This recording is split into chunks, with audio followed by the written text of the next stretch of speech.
Okay बच्चों, अब आज का लेक्चर स्टार्ट करते हैं। असाइनमेंट के हवाले से अगर कोई प्रॉब्लम हुई तो आप लोग मुझसे पूछ लीजिएगा दोबारा। लास्ट लेक्चर में आप लोगों को याद होगा कि हम लोगों ने हेट्रोपोलीसेकेराइड्स को पढ़ना शुरू किया था और मैंने हेट्रोपोलीसेकेराइड्स की कुछ जनरल जो फीचर्स हैं वो आप लोगों के सामने डिस्कस किए थे कि हेट्रोपोलीसेकेराइड्स में आपका एक मोनोसेकेराइड प्रेजेंट नहीं होता, एक से ज्यादा टाइप्स के मोनोसेकेराइड्स प्रेजेंट होते हैं। दूसरी चीज मैंने ये डिस्कस की थी कि जितने भी मोनोसेकेराइड्स यहाँ पे होंगे वो हमेशा अल्टरनेटिव मैनर में प्रेजेंट होंगे। फर्स्ट मोनोसेकेराइड, सेकंड मोनोसेकेराइड और थर्ड नंबर पे दोबारा से फर्स्ट वाला रिपीट होगा। यानी हेट्रोपोलीसेकेराइड्स में जो डिफरेंट मोनोसेकेराइड्स हैं वो अल्टरनेटिव मैनर में प्रेजेंट हैं। ठीक। तीसरे नंबर पे हमने ये चीज डिस्कस की थी कि ये जो हेट्रोपोलीसेकेराइड्स हैं ये एनिमल बॉडी के अंदर अगर हम इनको डिस्कस करें, यानी specific heteropolysaccharides which are the part of extracellular matrix of human body, तो उनको हम क्या कहेंगे? Glycosaminoglycans. क्या नेम है हेट्रोपोलीसेकेराइड्स का जो एनिमल बॉडी में प्रेजेंट होते हैं? ऊंची आवाज में बोलेंगे सब। ग्लाइकोस अमाइनो ग्लाइकन्स।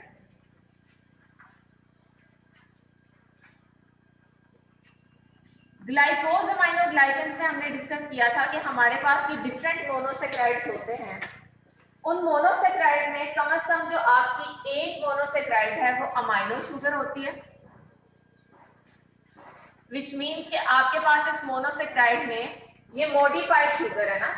एक चीज हमने फाइनल यहाँ पे कंक्लूड की थी कि आपके जो ग्लाइकोज अमाइनो ग्लाइकन्स हैं इसमें हमेशा जो आपके मोनोसेकेराइड्स होंगे वो मॉडिफाइड मोनोसेकेराइड्स होंगे। सिंपल शुगर ग्लाइकोज अमाइनो ग्लाइकन्स का पार्ट नहीं होगी। ठीक है, मोस्ट ऑफ द केसेस, मैं ये नहीं कह रही कि 100% ही ऐसा होगा, लेकिन 90 या 80% आपके पास जितने भी ग्लाइकोज अमाइनो ग्लाइकन्स हैं they are the heteropolymers of modified sugars. इसमें सिंपल शुगर्स प्रेजेंट नहीं होगी। सो मॉडिफाइड शुगर में एक मॉडिफिकेशन हमने ये डिस्कस की थी कि आपकी जो शुगर्स हैं वो अमाइनो शुगर्स होंगी, यानी उन शुगर्स के ऊपर सेकंड पोजीशन के ऊपर अमाइनो ग्रुप प्रेजेंट होगा और समटाइम्स इस अमाइनो ग्रुप के साथ एसिटाइल ग्रुप भी प्रेजेंट होगा। और हमने ये चीज डिस्कस की थी कि अमाइनो शुगर्स में आपके पास या तो एन एसिटाइल ग्लूकोजामीन हो सकती है, जिसको मैं इस तरह से लिखूंगी, यस, एन एसिटाइल ग्लूकोजामीन, या फिर एन एसिटाइल गैलेक्टोजामीन। और जो दूसरी शुगर है आपके पास, क्योंकि यहाँ पे एक से ज्यादा शुगर्स प्रेजेंट है ना, तो एक शुगर हमेशा अमाइनो शुगर होगी और दूसरी शुगर एसिडिक शुगर हो सकती है। एसिडिक शुगर मींस कि इसमें आपकी जो सिंपल शुगर है, सिंपल मोनोसेकेराइड, उसका जो 6th कार्बन एटम है वो पूरे का पूरा किससे रिप्लेस हो जाएगा? कार्बोक्सिलिक एसिड ग्रुप से। और हमने ये चीज कंक्लूड की थी कि जो एसिडिक शुगर्स हैं वो एल आइडोयूरोनिक एसिड भी हो सकती हैं या फिर डी ग्लूकोयूरोनिक एसिड भी हो सकती है। और ये L iduronic acid actually D glucuronic acid का एपीमर है एट कार्बन नंबर 5। सो आज एक्चुअली हम जो ग्लाइकोज अमाइनो ग्लाइकन्स हैं इनकी डिफरेंट टाइप्स को स्टडी करेंगे। इन फीचर्स को माइंड में रखते हुए हम लोग जो ह्यूमन बॉडी के अंदर प्रेजेंट ग्लाइकोज अमाइनो ग्लाइकन्स हैं उनको वन बाय वन स्टडी करेंगे कि किस एक्स्ट्रा सेलुलर मैट्रिक्स में या किस आपके जो है वो कार्टिलेज में कौन सा ग्लाइकोज अमाइनो ग्लाइकन्स प्रेजेंट है। ऑब्वियसली हमारी बॉडी के अंदर कोई एक ही एक्स्ट्रा सेलुलर मैट्रिक्स तो नहीं ना, हर टिश्यू का अपना एक एक्स्ट्रा सेलुलर मैट्रिक्स है। ठीक है, हर सेल के बाहर एक अलग किस्म का एनवायरनमेंट है।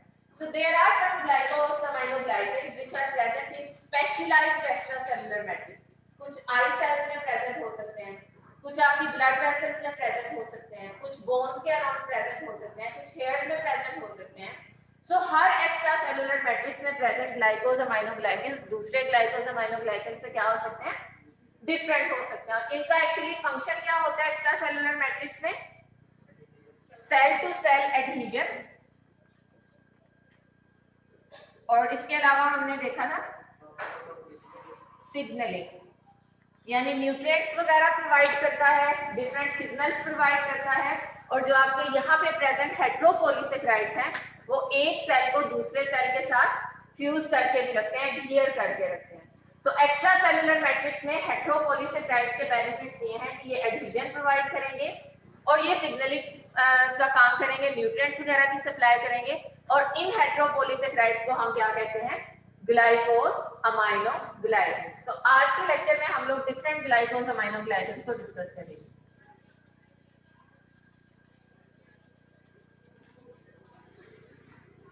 जो पहला ग्लाइकोज अमाइनो ग्लाइकेन हमारे पास अवेलेबल है, दिस इज हेल्यूरोनिक एसिड।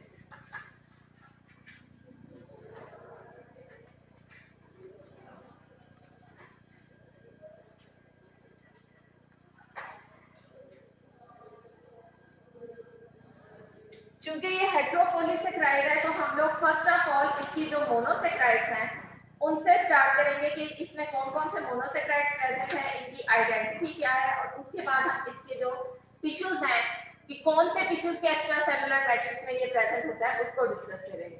तो जैसे आप स्लाइड से देख सकते हैं, और अभी मैंने थोड़ी देर पहले आपको बताया था कि जो ह्यूमन बॉडी में हेट्रोपॉलीसेकेराइड्स हैं इनको ग्लाइकोज अमाइनो ग्लाइकेन्स कहते हैं, और ग्लाइकोज अमाइनो ग्लाइकेन्स में मोस्ट ऑफ द केसेस आपके पास जो मोनोसेकेराइड्स हैं वो मॉडिफाइड मोनोसेकेराइड्स हैं। एक मोनोसेकेराइड अमाइनो शुगर होगी और दूसरी मोनोसेकेराइड आपकी एसिडिक शुगर होगी। अमाइनो शुगर में आपके पास एन-एसिटाइल ग्लूकोज अमीन हो सकता है या एन-एसिटाइल गैलेक्टोजामीन हो सकता है, जबकि आपके पास जो एसिडिक शुगर्स हैं उसमें ग्लूकुरोनिक एसिड हो सकता है या आइडोयूरोनिक हो सकता है। सो हम यहाँ पे प्रेजेंट हेल्यूरोनिक एसिड में जो मॉडिफाइड मोनोसेकेराइड्स हैं पहले उनको आइडेंटिफाई करेंगे।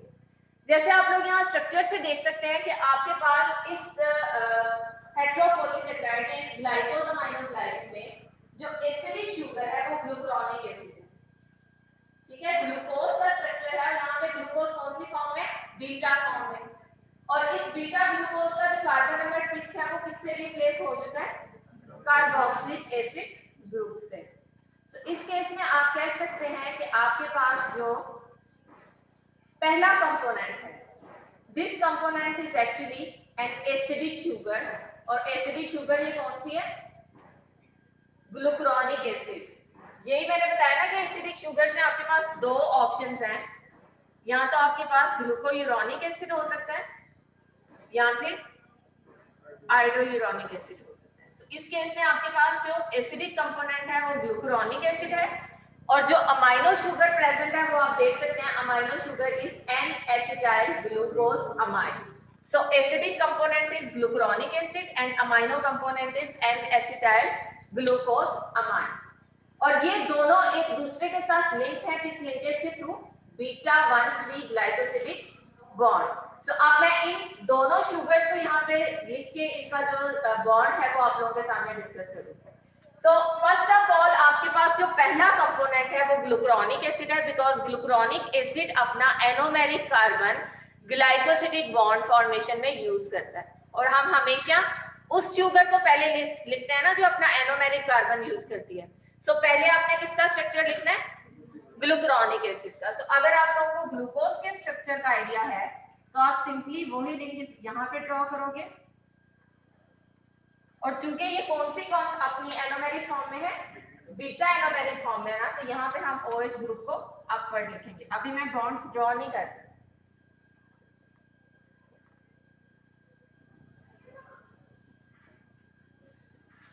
एसिडिक शुगर है, इट मींस के 6th पोजीशन पे आपका जो कार्बन है वो किससे रिप्लेस हो गया? कार्बोक्सिलिक एसिड ग्रुप से। और now this sugar is not a glucose, बल्कि ये एसिडिक शुगर है और इसको हम क्या कहेंगे?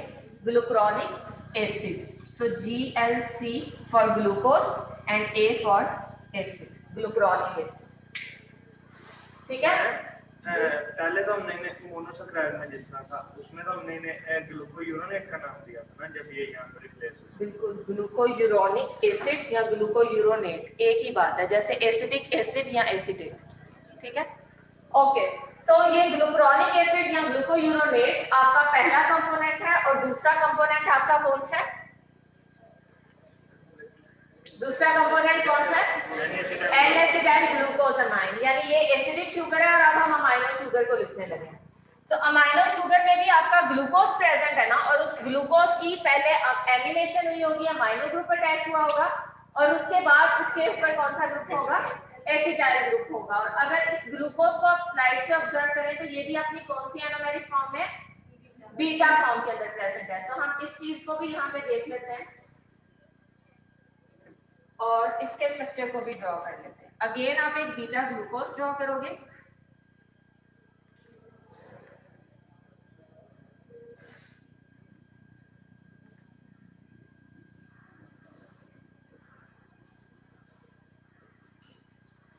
चूंकि ये अमाइनो शुगर है और हमें पता है कि मोस्ट ऑफ द केसेस जो अमाइनो ग्रुप की अटैचमेंट है वो कौन से कार्बन पे होती है?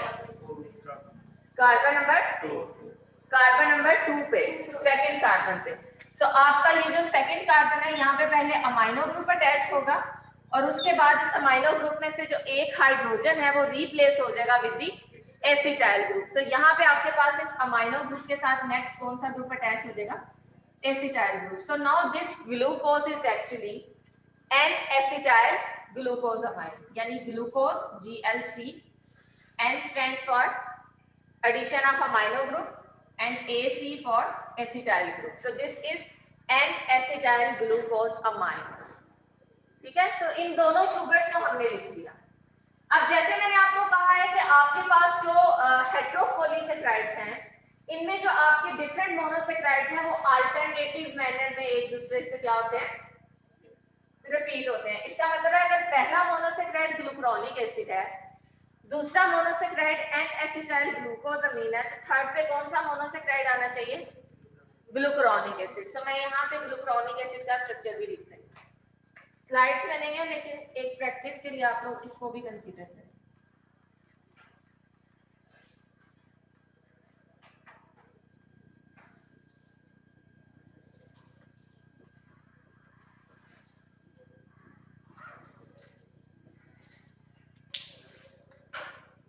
और इसके बाद फोर्थ पोजीशन पे अगेन कौन सा स्ट्रक्चर आएगा? N acetyl glucose.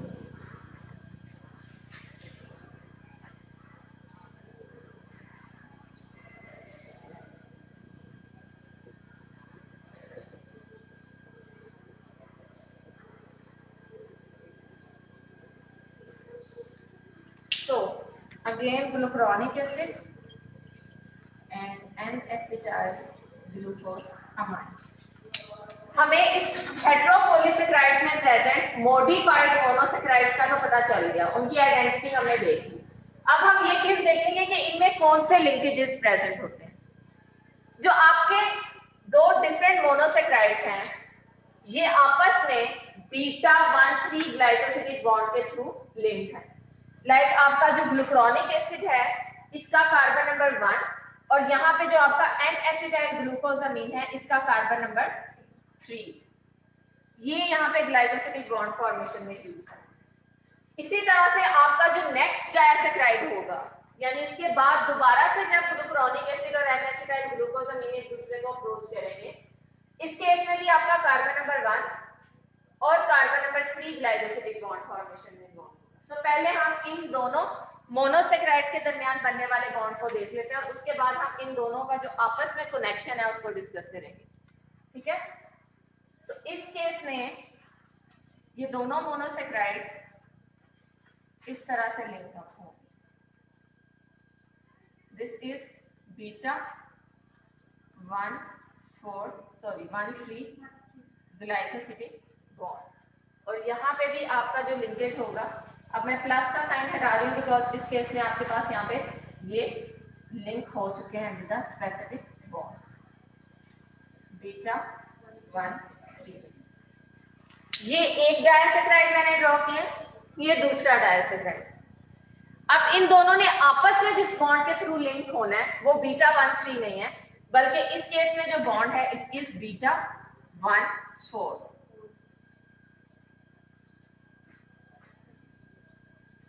बात समझे यहाँ पे कि आपका जो पहला मोनोसेक्राइड है वो दूसरे मोनोसेक्राइड के साथ बीटा 1,3 ग्लाइकोसिडिक बॉन्ड के थ्रू लिंक है, लेकिन जो ग्लूकुरोन एन एसिटाइल ग्लूकोजामीन यानी सेकंड मोनोसेक्राइड जब थर्ड मोनोसेक्राइड के साथ लिंक अप होगा तो उस केस में आपका जो बॉन्ड है वो कौन सा होगा? बीटा 1,4। सो इसमें आप दो तरह के बॉन्ड्स को ऑब्जर्व करोगे और बॉन्ड्स भी उसी तरह से अल्टरनेट होते रहेंगे जिस तरह से आपकी शुगर्स अल्टरनेट हो रही है। यानी पहले glucuronic acid N acetyl glucosamine, again glucuronic acid N acetyl glucosamine, again glucuronic acid और उसके बाद दोबारा से एन एसिटाइल ग्लूकोजामीन, और ये पैटर्न आपका 50,000 टाइम्स रिपीट होता है। आपके जो यूजुअली एक्स्ट्रा सेलुलर मैट्रिक्स है उसमें जो हाइलुरोनिक एसिड है उसमें तकरीबन 50,000 टाइम्स, यहाँ पे आप इसकी डिग्री ऑफ पॉलीमराइजेशन देख लेते हैं या नंबर ऑफ डायसैकराइड्स पर चेन। अब यहाँ पे डायसैकराइड्स क्यों कहा जा रहा है, बिकॉज ये पूरे का पूरा डायसैकराइड रिपीट हो रहा है ना, आपका ग्लूक्रोनिक एसिड एन एसिटाइल ग्लूकोजामीन पूरा रिपीट हो रहा है आगे, उसी तरह से दोबारा से ये डायसैकराइड रिपीट होगा। तो इस केस में हम कहते हैं कि आपका मोनोसैकराइड रिपीट नहीं हो रहा जैसे होमोपॉलीसैकराइड में हो रहा था, बल्कि हेटेरोपॉलीसैकराइड में आपका एक डायसैकराइड पूरे का पूरा रिपीट हो रहा होता है। और इसमें ना सिर्फ मोनोसैकराइड्स अल्टरनेटिव मैनर में प्रेजेंट है बल्कि जो इनके लिंकेजेस हैं वो भी अल्टरनेटिव मैनर में रिपीट हो रहे होंगे। Is it clear? Okay, structure की तो हमने बात कर ली और हमने पहला जो ग्लाइकोसोमाइनोग्लाइकन है विच इज हाइलुरोनिक एसिड इसको भी डिस्कस कर लिया। अब हमें ये पता है हाइलुरोनिक एसिड में एक तरफ ग्लूक्रोनिक एसिड है जो कि एसिडिक कंपोनेंट है, दूसरी तरफ एन एसिटाइल ग्लूकोजामीन है जो कि अमाइनो कंपोनेंट है। अब हमें ये देखना है कि ये ग्लाइकोसोमाइनोग्लाइकन असल में किन टिश्यूज के अंदर प्रेजेंट होता है, कौन से टिश्यूज के एक्स्ट्रा सेलुलर मैट्रिक्स में ये प्रेजेंट है और वहां पे इसका फंक्शन क्या है। जो वर्ड यहाँ पे आपके पास ये जो है ना, it is drive from Hallows and Hallows is a Greek word जो कि एक्चुअली ग्लास या क्लियर चीज को रिप्रेजेंट करता है। हाइलुरोनिक एसिड की जो अपनी अपीयरेंस है ना वो ट्रांसलूसेंट अपीयरेंस है, ग्लास लाइक अपीयरेंस है, और ये प्रेजेंट कहाँ पे होता है, ये हमारी आईज का जो जेली लाइक मटेरियल है वहां पे प्रेजेंट होता है, उधर ये हेटेरोपॉलीसैकराइड्स प्रेजेंट होते हैं, कार्टिलेज में प्रेजेंट होता है, साइनोवियल फ्लूइड ऑफ जॉइंट्स में प्रेजेंट होता है और वहां पे टेंसाइल स्ट्रेंथ प्रोवाइड करता है, एज अ लुब्रिकेंट एक्ट करता है। यानी वो सारे के सारे कंपोनेंट्स, वो सारे के सारे मटेरियल जहां पे लुब्रिकेशन की जरूरत होती है, बिकॉज इसकी कंसिस्टेंसी जेली लाइक कंसिस्टेंसी है ना, ये वहां पे प्रेजेंट होता है और उन टिश्यूज को क्या करता है, लुब्रिकेट करता है। Is it clear? ठीक है। सो यहाँ पे आपने ये चीज देखी कि कार्बोहाइड्रेट्स का सिर्फ जो है वो एनर्जी प्रोवाइड करना या स्ट्रक्चर को मेंटेन रखना ये फंक्शन नहीं है, बल्कि आपके एक्स्ट्रा सेलुलर मैट्रिक्स में कुछ हेटेरोपॉलीसैकराइड्स ऐसे भी हैं जो कि लुब्रिकेंट्स के तौर पे एक्ट करते हैं। ये सेल टू सेल कम्युनिकेशन और सेल एडहेजन में इंपॉर्टेंट रोल प्ले करते हैं। Is it clear? पहला मैंने आपके सामने जो ग्लाइकोसोमाइनोग्लाइकन है ये डिस्कस किया है और इसके बाद हम मूव करते हैं toward the second glycosaminoglycan which is chondroitin sulphate. Ma'am इसमें ये बीटा 1 3% बीटा 1 4 मतलब एक ही बॉन्ड के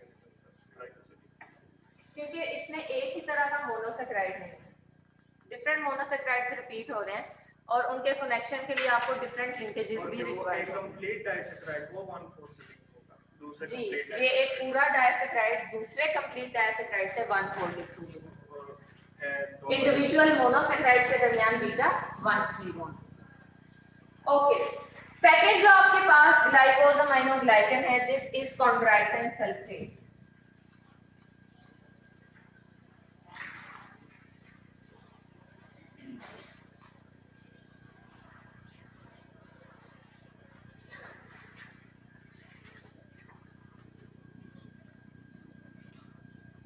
राइट साइड को नजर नहीं आ रहा,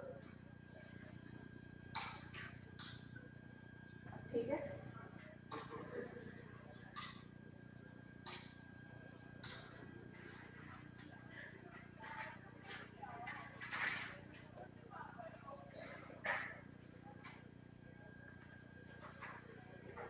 next is chondroitin sulphate. Chondroitin sulphate में भी आप देखते हैं कि आपके पास जो है उसी तरह से दो कंपोनेंट्स हैं जैसे इससे पहले हम लोगों ने डिस्कस किए हैं इन दी हाइलुरोनिक एसिड। इस केस में जो आपके पास एक तरफ अमाइनो शुगर है एक तरफ एसिडिक शुगर है, जैसे इससे पहले हम लोगों ने डिस्कस किया है हाइलुरोनिक एसिड में। आइडेंटिटी की अगर हम बात करें तो जिस तरह से आपका जो हाइलुरोनिक एसिड था उसमें भी आपका जो एसिडिक कंपोनेंट था वो ग्लूक्रोनिक एसिड था। कॉन्ड्राइटिन सल्फेट में भी आपका एसिडिक कंपोनेंट कौन सा है? ग्लूकुरोनिक एसिड। सो हमेशा कंपेयर करके देखिएगा कि डिफरेंस असल में आ कहां पे रहा है। इसका मतलब है कि जो पहला कंपोनेंट है वो यहाँ पे सेम टू सेम है जो आपने वहां पे अप्लाई किया था फॉर दी हेल्यूरोनिक एसिड। इसका स्ट्रक्चर ड्रॉ कर लेते हैं। देखिए वो अपनी बीटा कॉन्फ़िगरेशन में है। यस,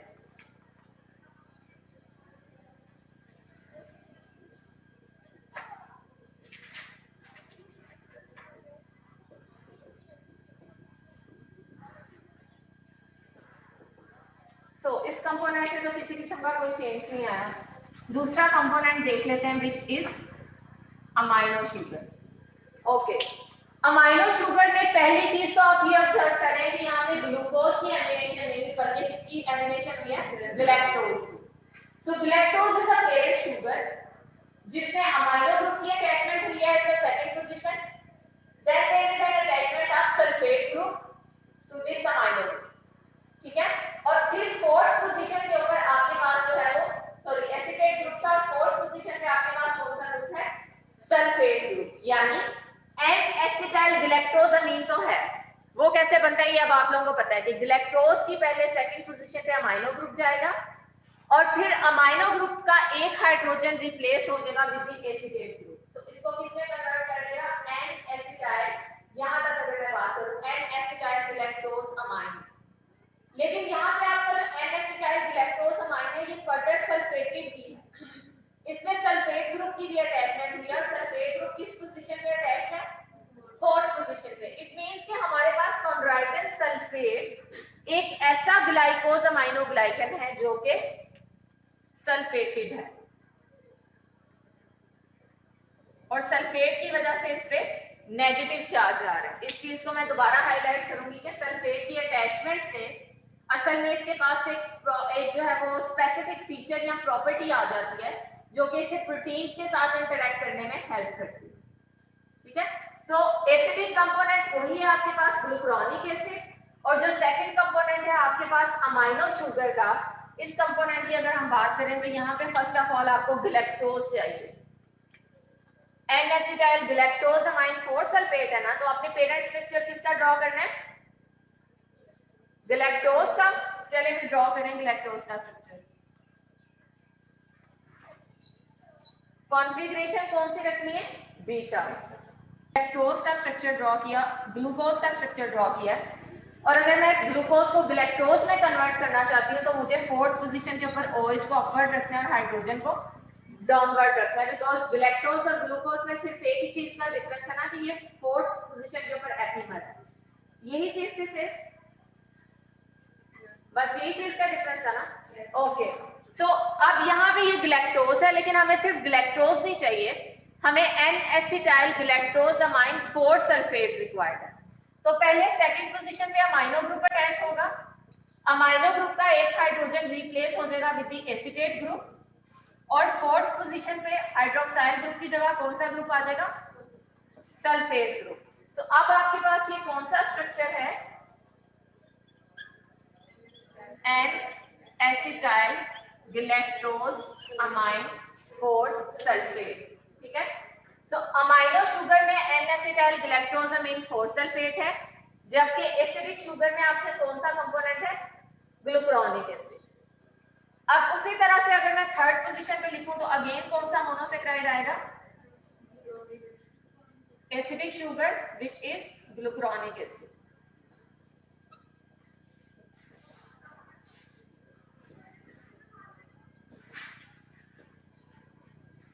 और यहाँ पे अगेन आपके पास अमाइनो शुगर।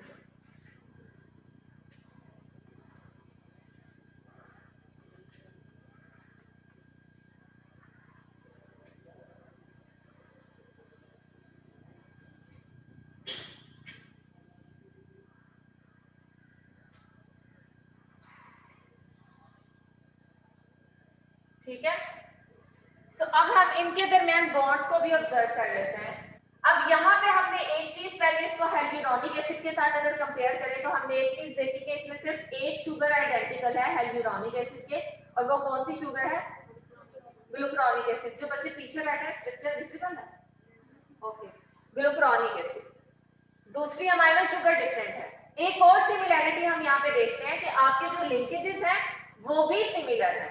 लाइक जैसे हेल्यूरोनिक एसिड के केस में आपने देखा था कि आपका एक मोनोसेक्राइड जब दूसरे मोनोसेक्राइड के साथ लिंक करता है तो इस केस में बॉन्ड कौन सा बनता है? बीटा 1,3।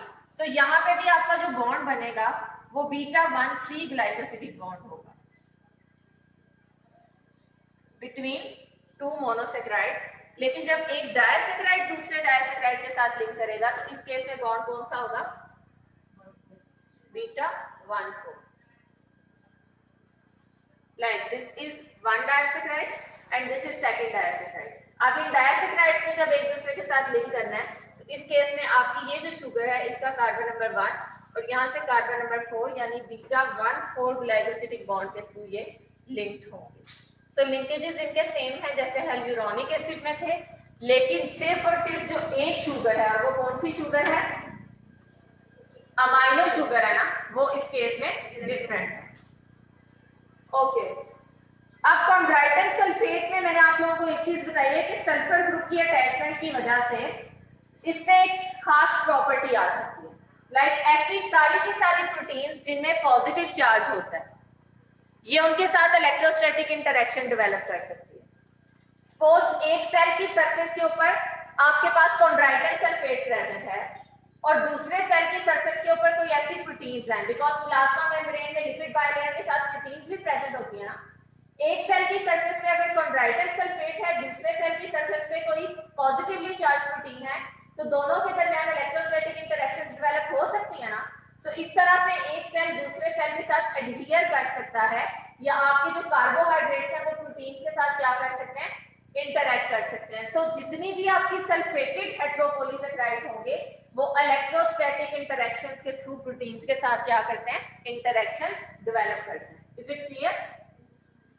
एक और चीज आप यहाँ पे देखते हैं कि ये जो कॉन्ड्राइटन सल्फेट है इसको समटाइम्स कॉन्ड्राइटन 4 सल्फेट भी कहा जाता है, बिकॉज कुछ कॉन्ड्राइटन सल्फेट में आपका जो सल्फेट ग्रुप है वो 4 की बजाय 6 पोजीशन पे होता है। कॉन्ड्राइटन सल्फेट में आपके पास बाकी चीजें तो सेम हो, लेकिन देयर आर सम कॉन्ड्राइटन सल्फेट जिसमें जो आपकी एन एसिटाइल ग्लाइकोजामाइन है वो 4 सल्फेट की बजाय क्या होती है?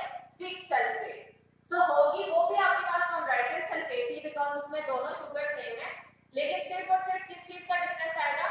Position of the sulphur group. इसलिए आप लोग इस चीज को स्पेसिफाई करेंगे कि आप लोग यहाँ पे जो कॉन्ड्राइटन सल्फेट बता रहे हैं वो कॉन्ड्राइटन 4 सल्फेट है या कॉन्ड्राइटन 6 सल्फेट। यहाँ पे आप ऑब्जर्व कर सकते हैं कि हेल्यूरोनिक एसिड के मुकाबले में ये जो हेटेरोपॉलीसेकेराइड है ये बहुत छोटा है। इसकी degree of polymerisation 20 to 60 disaccharides है, जबकि वहां पे कितने डायसेक्राइड्स रिपीट हो रहे थे? 50,000, व्हिच मींस कि उसका मॉलिक्यूलर वेट इसके मॉलिक्यूलर वेट से बहुत कम होगा। वो ज्यादा एक्स्ट्रा सेलुलर मैट्रिक्स को कवर कर सकता है, जबकि इसका मॉलिक्यूलर वेट कंपैरेटिवली बहुत स्मॉल है। और अगर आप इसकी बात करें कि ये किस किस जगह पे प्रेजेंट होता है, it is an important component of cartilage, tendons, ligaments, यानी मसल्स के जो सेल्स हैं उनको बोन्स के साथ या मसल्स के सेल्स को मसल सेल्स के साथ कनेक्ट करने के लिए जो आपके हेटेरोपॉलीसेकेराइड्स होंगे वो कौन से होंगे? कॉन्ड्राइटन सल्फेट। वो कॉन्ड्राइटन 4 सल्फेट भी हो सकते हैं और कॉन्ड्राइटन 6 सल्फेट भी हो सकते हैं। Is it clear? दो हम लोग पढ़ चुके हैं ना हेटेरोपॉलीसेकेराइड्स। इसके अलावा हमारे पास जो थर्ड वन है केराटिन सल्फेट।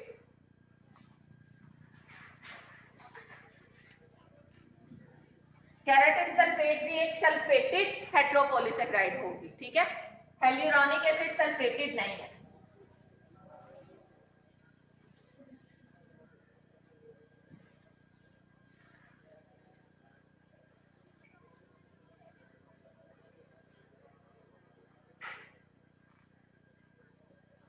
अगर आप यहाँ पे केराटिन सल्फेट का भी स्ट्रक्चर देखते हैं तो स्लाइड से आप एक चीज ऑब्जर्व कर सकते हैं कि केराटिन सल्फेट आपके पास वो पहला हेटेरोपॉलीसेकेराइड अब हम देखने लगे हैं जिसमें आपका जो एक मोनोसेकेराइड है वो सिंपल मोनोसेकेराइड है। इससे पहले हमने ये चीज देखी थी ना कि आपकी मोस्ट ऑफ द हेटेरोपॉलीसेकेराइड 90% जितने हेटेरोपॉलीसेकेराइड्स हैं उसमें एक शुगर एसिडिक शुगर होगी और दूसरी शुगर कौन सी होगी? अमाइनो शुगर होगी। लेकिन यहाँ पे आप ये चीज ऑब्जर्व कर रहे हैं कि केराटिन सल्फेट में आपका एसिडिक काउंटर पार्ट प्रेजेंट नहीं है. You have a simple galactose, beta D galactose, and there is a sulfated glucose and acetyl glucosamine 6 sulfate. So आप इन नेम से आप स्ट्रक्चर ड्रॉ कर सकते हैं ना. तो अगर आप मोनोसेक्राइड्स की थोड़ी सी प्रैक्टिस कर लें, कुछ बेसिक स्ट्रक्चर्स खास तौर पे ग्लूकोज, फ्रुक्टोज, गैलेक्टोज के स्ट्रक्चर्स को आप लोग थोड़ा सा टाइम दे लें, तो आप इन नेम्स को माइंड में रखते हुए उनके स्ट्रक्चर्स को बड़े आराम से ड्रॉ कर सकते हैं. सो पहला स्ट्रक्चर आपके पास बीटा डी गैलेक्टोज का स्ट्रक्चर है.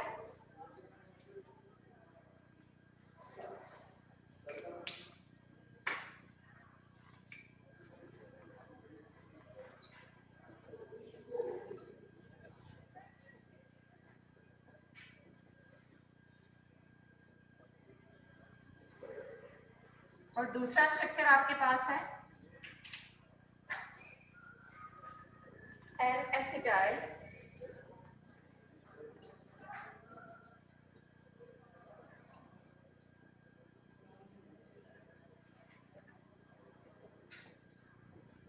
ग्लूकोजामाइन. अब यहाँ पे मैंने आप लोगों का पूरा ग्रुप रिप्लेस नहीं किया बिकॉज जो सल्फेट ग्रुप की अटैचमेंट है वो हाइड्रोक्साइल ग्रुप की जगह हो. सो मैंने CH2 और उसके आगे कौन सा ग्रुप लिख दिया? Sulphate group. So this is the structure of N-acetyl glucosamine 6 sulfate galactose and N-acetyl glucosamine 6 sulfate. Third position पे अगेन कौन सा स्ट्रक्चर रिपीट होगा? गैलेक्टोज का स्ट्रक्चर रिपीट होगा बिकॉज यहाँ पे आपके सारे के सारे जो मोनोसेक्राइड्स हैं वो अल्टरनेटिव वे में रिपीट हो रहे हैं.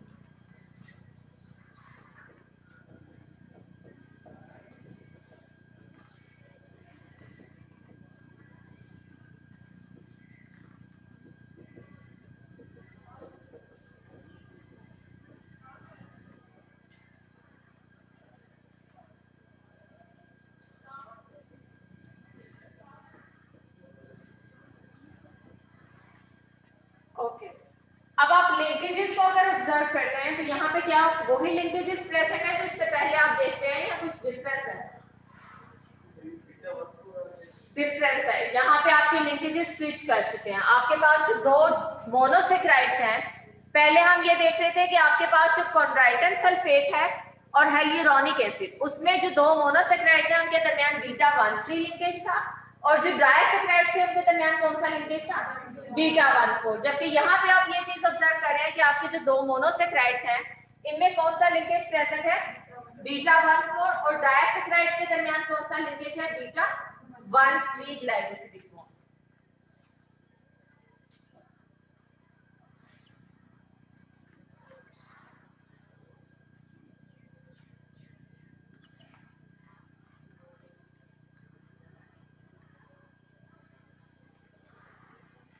So this is the structure of keratin sulfate.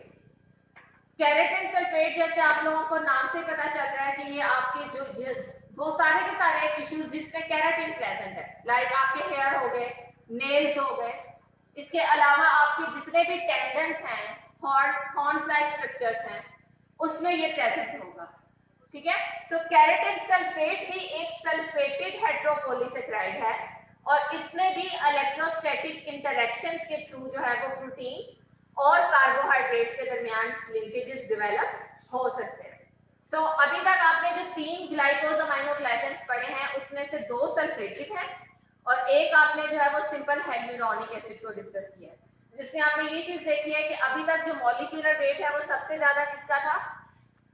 हेल्यूरोनिक acid का. क्यों उसका मॉलिक्यूलर वेट ज्यादा था? बिकॉज उसकी डिग्री ऑफ पॉलीमराइजेशन जो है वो 50,000 थी. उसके बाद आपने कॉन्ड्राइटन सल्फेट को ऑब्जर्व किया. केराटिन सल्फेट में भी आप देख सकते हैं कि आपका जो डाइसेक्राइड है वो कितने टाइम्स रिपीट होगा? 25 times. Is it clear? In structures में किसी को कोई कंफ्यूजन? ओके. अब लास्ट में आपके पास एक और स्ट्रक्चर है और इसमें मैं आप लोगों को, अब मैं स्ट्रक्चर ड्रॉ नहीं कर रही बल्कि मैं स्लाइड से इस चीज को एक्सप्लेन कर देती हूँ. थर्ड पे आपके पास जो फोर्थ स्ट्रक्चर है, दिस इज हेपारिन. हेपारिन को हम से भी जो है वो इम्पोर्टेंट कंसीडर करते हैं। क्यों करते हैं ये चीज मैं अभी आपको बताती हूँ, बिकॉज ये ब्लड की जो क्लॉटिंग है या कोएगुलेशन है उसके प्रोसेस को रेगुलेट करती है। यानी आपके जितने जो ब्लड सेल्स हैं जो कि क्लॉटिंग के प्रोसेस में इन्वॉल्व हैं वो हेपारिन को सिक्रीट करते हैं एज अ सिग्नल मॉलिक्यूल कि इस टाइम क्लॉटिंग होनी चाहिए या नहीं होनी चाहिए। ठीक है, कैसे करते हैं इसको मैं भी डिस्कस करती हूँ। सो हेपारिन एक्चुअली है क्या है? Heparin is a type of heteropolysaccharide जो कि एक्स्ट्रा सेलुलर मैट्रिक्स में प्रेजेंट है। और यहाँ पे जो एक्स्ट्रा सेलुलर मैट्रिक्स है वो ब्लड वेसल्स का मैट्रिक्स भी हो सकता है, क्योंकि इसने किस प्रोसेस को रेगुलेट करना है? ब्लड क्लॉटिंग को रेगुलेट करना है। सो डेफिनेटली इसे ब्लड वेसल्स और ब्लड सेल्स का जो एनवायरनमेंट है वहां पे प्रेजेंट होना चाहिए। इसमें अगर आप जो मोनोसेकेराइड है उनको ऑब्जर्व करें तो पहली जो आपके पास शुगर है वो एसिडिक शुगर तो है, लेकिन वो एसिडिक शुगर ग्लूकुरोनिक एसिड नहीं है बल्कि आइडोयूरोनिक एसिड है। लास्ट लेक्चर में आप लोगों को याद होगा कि मैंने ग्लूकुरोनिक एसिड और आइडोयूरोनिक एसिड में एक डिफरेंस बताया था। क्या डिफरेंस था? कि ये आपकी कार्बन नंबर 5 पे जो है वो एपिमर है। लाइक अगर आप ग्लूकुरोनिक एसिड का स्ट्रक्चर देखते हैं तो ग्लूकुरोनिक एसिड के स्ट्रक्चर में हम लिखते हैं कि आपका ये जो 6 कार्बन है यहाँ पे कार्बोक्सिलिक एसिड ग्रुप रहता है।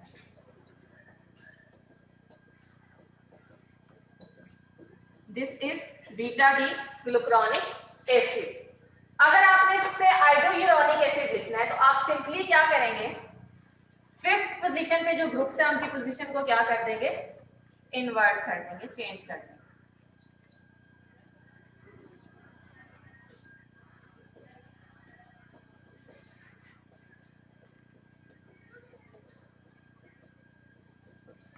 यानी इस केस में बाकी सारा स्ट्रक्चर सेम है, सिर्फ आपकी जो 5th पोजीशन पे कार्बोक्सिलिक एसिड फंक्शनल ग्रुप है वो डाउनवर्ड साइड से चला जाएगा, व्हिच मींस कि आपकी जो मॉडिफाइड शुगर है ग्लूकुरोनिक एसिड, उस मॉडिफाइड शुगर का अगर आप कार्बन 5 एपिमर देखें तो वो क्या होगा?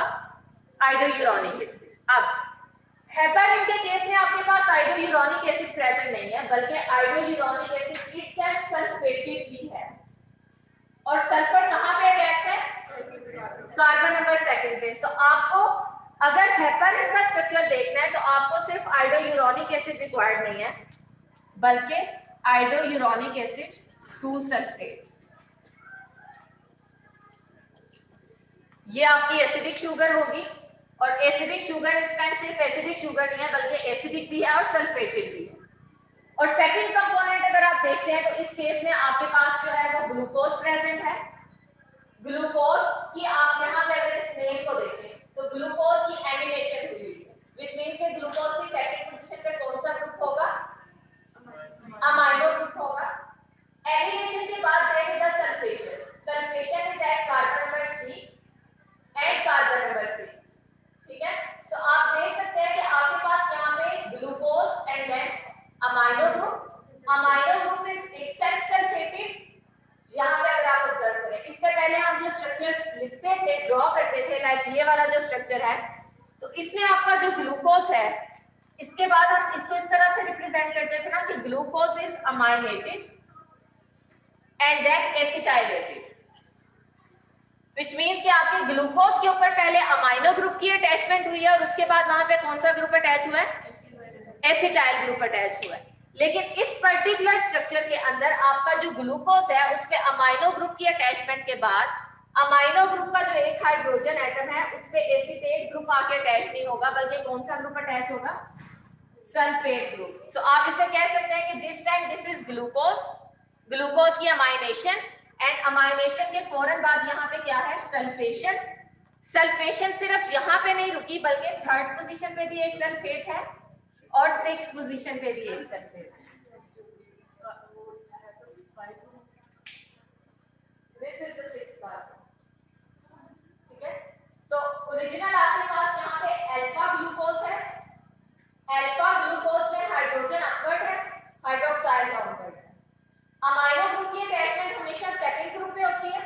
सेकंड ग्रुप पे अमाइनो ग्रुप अटैच हुआ, लेकिन अमाइनो ग्रुप के फौरन बाद वहां पे कौन सा ग्रुप अटैच हो गया? Sulphate group. So this is amino as well as sulphate group attachment. Then there is an attachment of sulfate group at carbon number 3 and carbon number 6.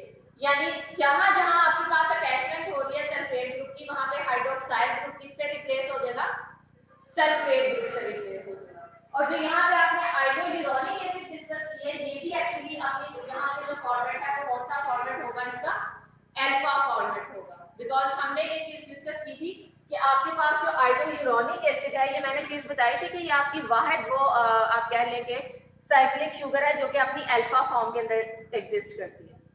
ठीक है, यूजुअली हम लोग यहाँ पे बीटा को डिस्कस कर रहे हैं ना, कि जो आपकी एसिडिक शुगर्स हैं वो मोस्ट ऑफ द टाइम्स किस फॉर्म में प्रेजेंट हो रही हैं, बीटा फॉर्म में प्रेजेंट हो रही है। जितने भी हेट्रोपॉलीसेकेराइड्स हैं उसमें हमने बीटा शुगर्स को देखा है, लेकिन यहाँ पे हम किनको ऑब्जर्व कर रहे हैं, अल्फा शुगर्स को ऑब्जर्व कर रहे हैं। Is it clear?